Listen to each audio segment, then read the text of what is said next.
తులసి కోట దగ్గర శుభ్రంగా ఊడ్చి అలుకు చల్లుకొని పేడ కలర్తో ఇలా ముగ్గులైతే వేసుకొని చాలా ప్రశాంతంగా పూజను చేసుకున్నాను. లాంగ్ వీడియోలో షోడశోపచారాలతో పూజ అనేది చూపించానండి, ఒక్కసారి చూడండి. మన పూజా వీడియోస్ కనుక మీకు నచ్చినట్టయితే తప్పకుండా మన ఛానల్ని సబ్స్క్రైబ్ చేసి వీడియోస్ అయితే లైక్ చేయడం అస్సలు మర్చిపోవద్దండి. మరెన్నో మంచి మంచి వీడియోస్తో మీ ముందుకి తప్పకుండా చూపిస్తాను. అలాగే ఈరోజైతే నేను చిన్న విష్ణుమూర్తి విగ్రహాన్ని బయట పెట్టుకొని తులసి అమ్మవారితో కలిపి పూజ చేసుకోవడం జరిగింది. అలాగే గణపతి పూజ చేసుకోవాలి కాబట్టి గణపతిని కూడా పెట్టుకొని పూజించుకున్నాను.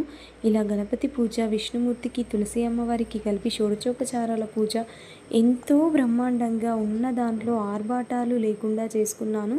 ఒక్కసారి లాంగ్ వీడియో చెక్ చేయండి, తప్పకుండా మన వీడియోస్ మీకు నచ్చుతాయి అనుకుంటున్నాను. అండ్ అలాగే వీడియోస్ నచ్చితే సబ్స్క్రైబ్ చేయడం మాత్రం అస్సలు మర్చిపోవద్దండి. Thank you so much for watching our videos. నేనైతే పూజ అంతా చేసుకొని చక్కగా 6 గంటల వరకు పూజని ముగించుకొని మళ్ళీ ఇంట్లో నిత్య పూజ చేసుకొని అలాగే నేను పెట్టుకున్న పీఠం పైన విష్ణుమూర్తికి కూడా పూజ చేసుకోవడం జరిగింది. మొత్తం పూజ అయిపోయేసరికి 8 to 9 అయిపోయిందండి.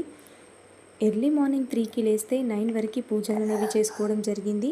అంటే మొత్తం పూజ అయితే కాదు, మన వర్క్స్ ఉంటాయి, అవన్నీ చేసుకొని ముగ్గులు వేసుకొని అలంకరణలు చేసుకోవడానికి టైం ఎక్కువగా పడుతుంది.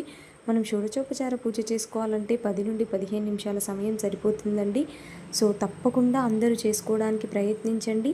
చేసుకోలేని వాళ్ళు కూడా బాధపడొద్దు. కార్తీక పౌర్ణమి రోజు కూడా మీరు చేసుకోవచ్చు తప్పకుండా. సో ఒక్కసారి ఫుల్ వీడియో చూసి మీకు నచ్చినట్టయితే ఫాలో అయ్యి తప్పకుండా మీరు కూడా పూజ అనేది చేసుకోండి. Thank you so much for watching. Please do subscribe.